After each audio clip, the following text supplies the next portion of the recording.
তো আজকে আমরা নবম দশম শ্রেণীর রসায়নের চতুর্থ অধ্যায়ের পর্যায় সারণীর যে পর্যায়ভিত্তিক ধর্ম ইলেকট্রন আসক্তি আছে সেটা নিয়ে আমরা কথা বলবো।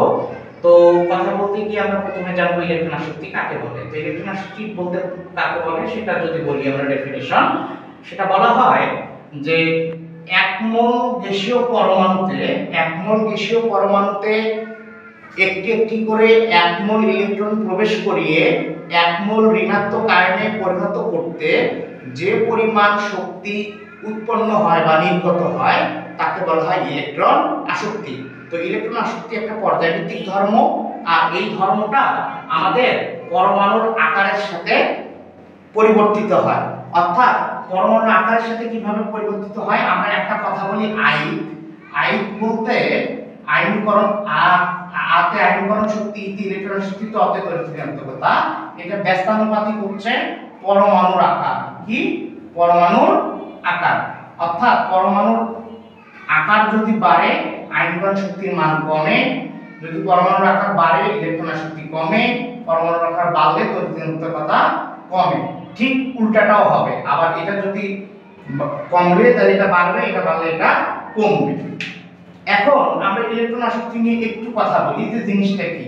তো ব্যাপারটা কি রকম, যে যেমন আমি যদি ক্লোরিন নিই, ক্লোরিন হচ্ছে আমি গ্যাসীয় অবস্থায় নিলাম, সেখানে যদি আমি এক মোল ইলেকট্রন প্রবেশ করালাম, ক্লোরিন ধরলাম এক মোল আছে, সেটা গ্যাসেস অবস্থায় আছে, সেখানে এক মোল ইলেকট্রন প্রবেশ করাইলাম।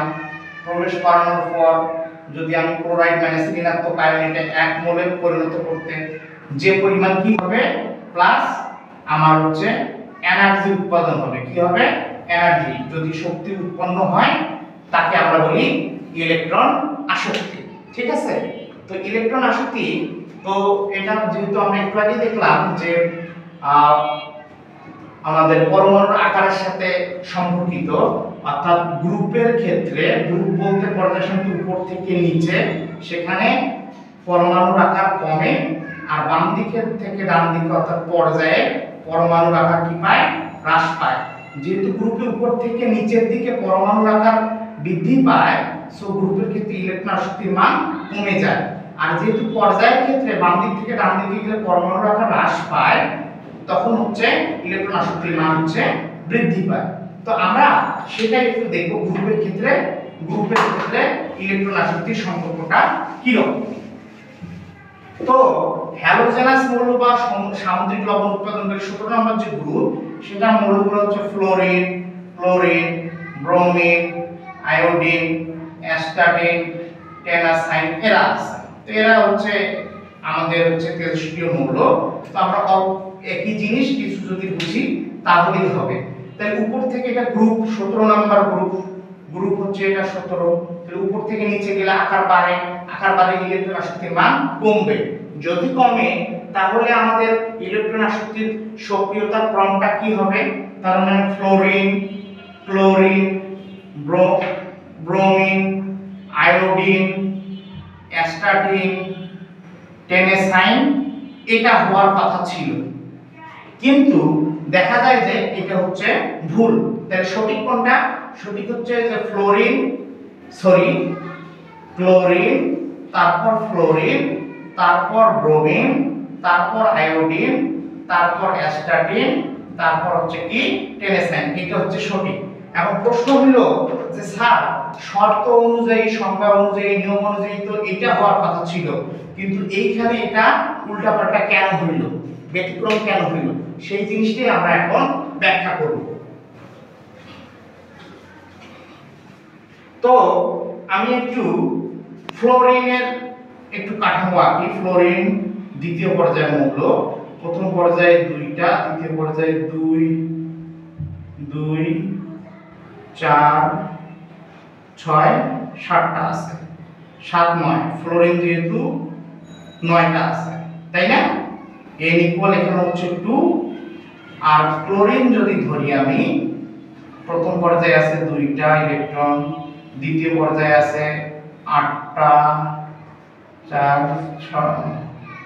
6, 8, এবং তৃতীয় পর্যায়ে আছে 7টা, 1, 2, 3, 4, 5, 6। এবং n ইকুয়াল এখানে হচ্ছে 3। এরপর যদি আমরা ব্রোমিনের কথা চিন্তা করি, প্রথম পর্যায়ে আছে 2টা, দ্বিতীয় পর্যায়ে আছে 4টা, 6টা, 8টা, প্রথম দ্বিতীয় তৃতীয় পর্যায়ে কয়টা আছে? 8টা, 2 4 6 8, এবং চতুর্থ পর্যায়ে আছে কয়টা আছে? 7টা। 1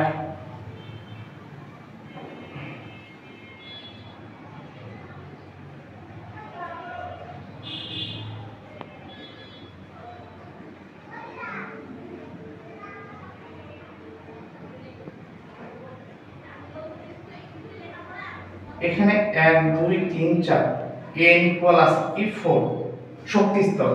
আমাদের এখানে হচ্ছে 2 7 ইলেকট্রন বিন্যাস, এখানে 2 8 7 ইলেকট্রন বিন্যাস, এখানে 2 8 8 7 ইলেকট্রন বিন্যাস।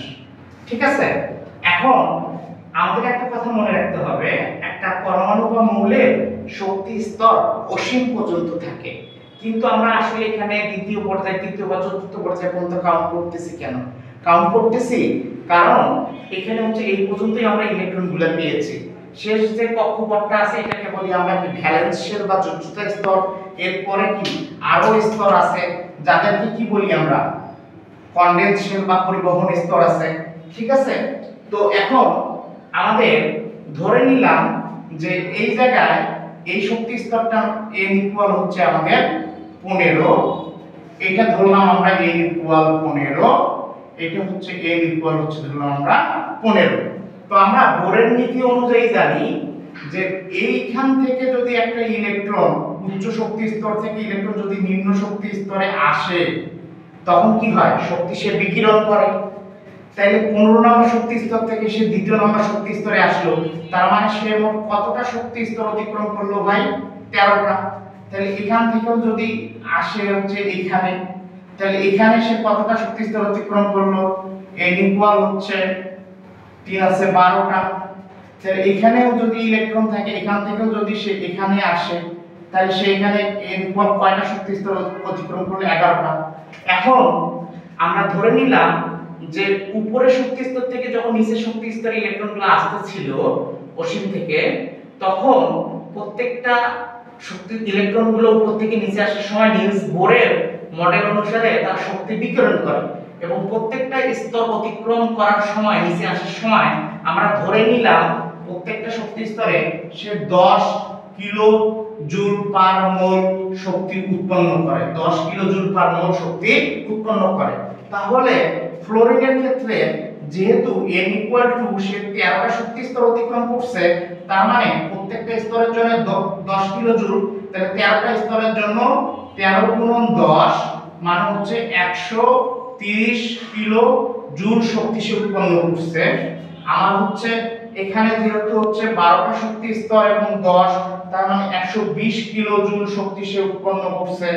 এখানে যেহেতু হচ্ছে 11টা সে শক্তি স্তর অতিক্রম করছে, তার মানে হচ্ছে যে 11 গুণন 10 মানে কত? 110 কিলো জুল শক্তি সে উৎপন্ন করছে। তাহলে স্বাভাবিকভাবে সংজ্ঞা অনুযায়ী, নিয়ম অনুযায়ী তো আমরা দেখতে পাচ্ছি যে আমাদের ফ্লোরিনের শক্তি পাচ্ছি আমরা 130 কিলো জুল, আমরা ক্লোরিনের পাচ্ছি হচ্ছে 120 কিলো জুল, ব্রোমিনের পাচ্ছি আমরা 110 কিলো জুল। তাই তো এটাই সঠিক হওয়ার কথা ছিল, ফ্লোরিন, ক্লোরিন, ব্রোমিন এরকমই তো সঠিক হওয়ার কথা ছিল, কিন্তু এটা সঠিক না, এটা হচ্ছে ভুল। তাহলে কেন? কারণ হচ্ছে ব্যাপারটা হচ্ছে এরকম, ফ্লোরিন দ্বিতীয় পর্যায়ের মৌল হয় এবং এর শেষ কক্ষপথে 7টা ইলেকট্রন থাকে, সর্বোচ্চ থাকতে পারে দ্বিতীয় পর্যায়ে 8টা ইলেকট্রন, কিন্তু আছে 7টা। তো ফ্লোরিন দ্বিতীয় পর্যায়ের মৌল হওয়ায় এর শেষ কক্ষপথে 7টা ইলেকট্রন থাকায় ইলেকট্রনের মেঘমালার ঘনত্ব কি থাকে? খুবই বেশি থাকে, যার কারণে আগমনকারী যে ইলেকট্রনটা, এটাও তো নেগেটিভ, এই আগমনকারী ইলেকট্রন যখন এই শক্তি স্তরে আসতে যাচ্ছিল তখন এই ইলেকট্রনগুলো একে কি করছিল? সমধর্মী চার্জ বিকর্ষণ করতেছিল, বাধা দিচ্ছিল, যার কারণে টোটালি যে তার 130 কিলো জুল শক্তি উৎপন্ন হওয়ার কথা ছিল সেটা না হয়ে আমরা ধরে নিলাম তার 15 কিলো জুল শক্তি সে হারায় ফেলছে, খরচ করছে, তখন টোটালি তার দেখা গেল 115 কিলো জুল শক্তি সে কি করলো, উৎপন্ন করলো। কিন্তু ক্লোরিনের বেলায় কি হইল? ক্লোরিনের দেখেন, ক্লোরিনের শেষ কক্ষপথে প্রথম দ্বিতীয় তৃতীয়, এখন তৃতীয় কক্ষপথে কতটা ইলেকট্রন থাকতে পারে? 2n² আপনি জানেন, 2 গুণন 3 মানে হচ্ছে কত? 2 গুণন 9 মানে হচ্ছে 18টা থাকতে পারে। তৃতীয় শক্তি স্তরে কয়টা ইলেকট্রন থাকতে পারে?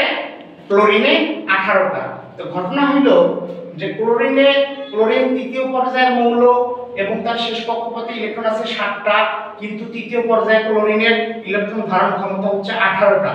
যেহেতু এই যে অসীম থেকে আগমনকারী ইলেকট্রন ক্লোরিনে আসবে এবং ক্লোরিনের তৃতীয় পর্যায়ে ইলেকট্রন মেঘমালার ঘনত্ব খুব কম থাকায় আগমনকারী ইলেকট্রনের প্রতি তারা কি করে? বিকর্ষণ বল খুবই কম অনুভব করে, যার কারণে তা এখানে ফ্লোরিন যেরকম তার শক্তি ব্যয় হয়েছিল, এখানে তার কোনো শক্তি ব্যয় হয় না।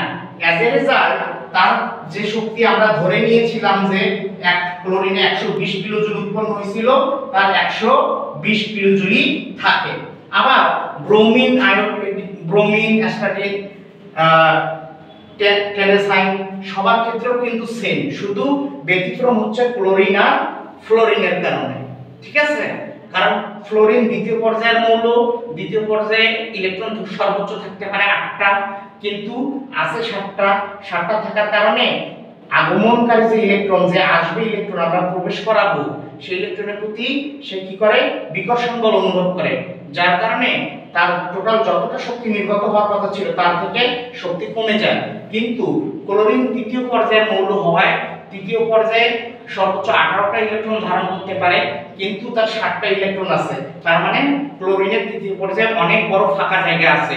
সো অসীম থেকে আগমনকারী ইলেকট্রনের প্রতি তার কোনো বিকর্ষণ বল অনুভব হয় না, যার কারণে তার টোটাল যে শক্তিটা উৎপন্ন হওয়ার কথা থাকে ততটাই ওঠে, ততটাই থেকে যায়।